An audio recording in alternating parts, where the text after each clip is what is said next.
High, hello, আমি সঞ্জয়। আপনারা সবাই দেখছেন এসপি ফার্মা। সবাইকে জানাই গুড ইভিনিং। আগের কয়েক ঘন্টা আগে আমি একটা ভিডিও বানিয়েছিলাম মেরিট লিস্ট নিয়ে। খুব তাড়াতাড়ি বানাতে গিয়ে কয়েকটা সিলি মিস্টেক হয় এবং কয়েকটা ইনফরমেশন ল্যাগের জন্যই জিনিসটা হয়েছে। তো সেগুলো আগে বলে নিই। প্রথম আমি বলতে গেছিলাম যে 24,000 করে 24,000 করে যদি আমাদের স্পন্সারের হয় পার সেম, তাহলে চারটে সেমে হবে 96,000। 96,000 সেটা কিন্তু আমি একটা জায়গায় বলে দিয়েছি যে পার মান্থ 24,000 করে, পার মান্থ নয়, পার সেমে 24,000, ঠিক আছে? পার সেমে 24,000, চারটে সেম 96,000। এটা হচ্ছে স্পন্সার ক্যান্ডিডেটের জন্য ফিস। আর একটা জিনিসে ভুল হয়েছিল, সেটা হচ্ছে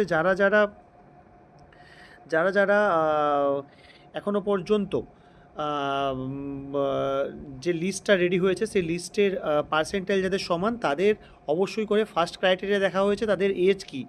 যদি এজ বেশি হয় যদি এজ বেশি হয় তবেই যদি এজ বেশি হয় তবেই একমাত্র তাকে আগে প্রেফারেন্স দেওয়া হয়েছে।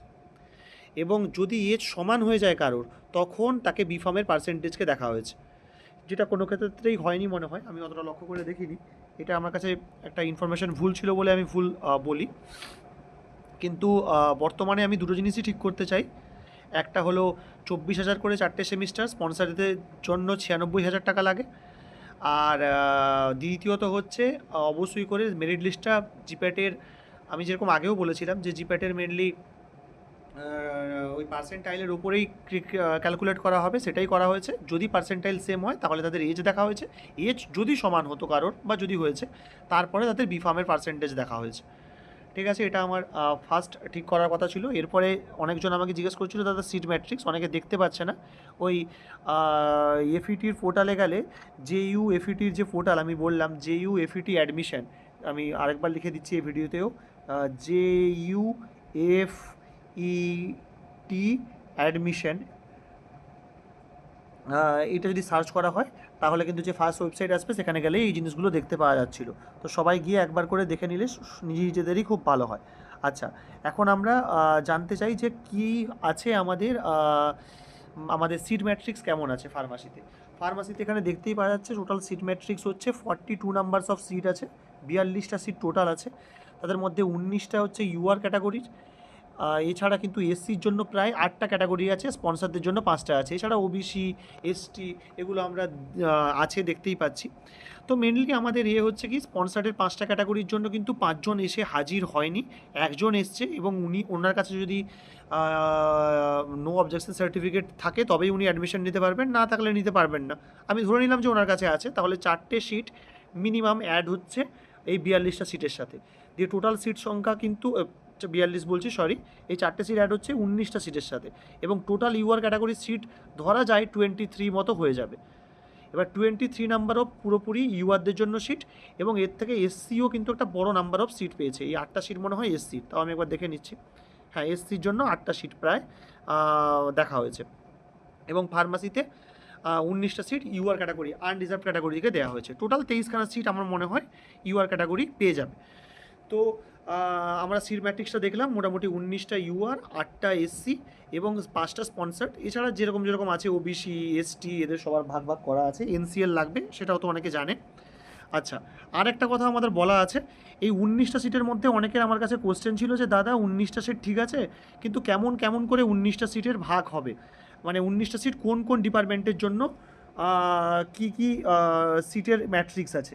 যদি আমি 19টা সিটের জন্য বলি, তাহলে যতটুকু আমার ধারণা সেটা হচ্ছে সিউটিক্সের 6টা, কেমিস্ট্রিতে 6টা, আর কোলোজিতে 4টা, এটা ফিক্স। এই 6 6 4 মানে 12 4 16টা সিট ফিক্স। বাকি যে 19খানা সিট থাকছে, মানে বাকি যে আর 3খানা সিট থাকছে, সেই 3খানা সিট কিন্তু আমাদের আইপি বা কোগনোসি কোনো একটা জিনিস থেকেই কিন্তু নেওয়া যেতে পারে। তো সেটা যারা চুজ করবে তারাই বলবে। তো মানে ওখানে বলাই থাকে যে যে কোনো 3টা স্টুডেন্ট ইউআর ক্যাটাগরিতে নিতে পারে, সেই 3টে স্টুডেন্ট সিউটিক্স মানে কোগনোসিও নিতে পারে, আবার আইপিও নিতে পারে। ম্যাক্সিমাম কোগনোসি নেওয়ার পরিমাণ হয়তো 2 থাকলো, বা আইপি নেওয়ার পরিমাণ হয়তো 2 থাকলো।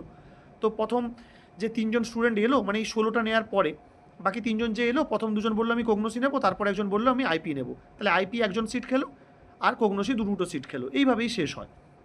আই থিঙ্ক আমি বোঝাতে পেরেছি।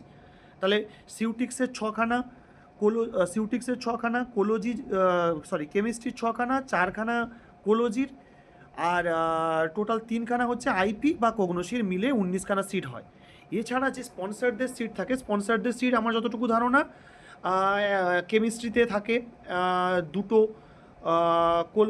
সিউটিক্স বা কেমিস্ট্রি বা এইসবে নেওয়া যেতে পারে। যদি কোনো ছেলে কেমিস্ট্রি নিয়ে নিল, কোলোজি বা কগনোসি এরকম করে থাকে মেনলি, ওগুলো ওখানে গেলে বুঝতে পারা যাবে যে কী ধরনের সিট ম্যাট্রিক্স করেছে। তো ওখান থেকে যটা সিট বেশি থাকবে সেই সিটগুলো কিন্তু কনভার্ট হয়ে চলে আসবে ইউআর ক্যাটাগরিতে। মেনলি আমাদের জেনে রাখা উচিত এটাই যে 6খানা কেমিস্ট্রি, 6খানা সিউটিক্স এবং 4খানা কোলোজি সিট মেনলি থাকবেই থাকবে। আর প্রতিবারে আমি যতটুকু দেখেছি যাদবপুর ইউনিভার্সিটিতে কোনো ইয়ারে কোলোজি আগে শেষ হয়েছে, কোনো ইয়ারে কেমিস্ট্রি, যেমন 2025-এ কেমিস্ট্রি আগে শেষ হয়েছিল। এই ইয়ারে কি হয় দেখা যাক। তো আশা করা যায় সবার ভালো হবে। সবাই যারা যারা পারবে আসতে, যারা যারা সম্ভব, ঘরে না বসে থেকে কি হবে কি হবে না, পরের কাউন্সিলিংয়ে কত দূর পর্যন্ত কাট অফ নামবে আমরা তো কেউই জানি না, তাই 15 তারিখ সবাই অ্যাটেন্ড করো। এবং আমি বলবো অ্যাটেন্ড না করলে, ফার্স্ট কাউন্সিলিং অ্যাটেন্ড না করলে সেকেন্ড কাউন্সিলিংয়ে আর বসতে পারা যায় না, কেননা এখানে এসে সাইন করানো হয়। তাই সবাই এসো, সবাই সাইন করো, যাতে কিনা সেকেন্ড কাউন্সিলিং অ্যাটেন্ড করতে পারো। আর যদি দেখা গেল যে না সেকেন্ড কাউন্সিলিংয়ে অনেকেই এলো না, 2-3জন বেরিয়ে গেল, তখন কিন্তু মাথায় হাত চাপড়াতে হবে যে কেন গেলাম না ফার্স্ট কাউন্সিলিংয়ে, কেন সাইন করে এলাম না, কেন অ্যাটেন্ডেন্স দিলাম না। তাই আমি বলবো সবাই 15 তারিখে এসো আর কাউন্সিলিং করাও, আই থিঙ্ক সবার ভালো হবে। চলো, all the best, good luck, tata.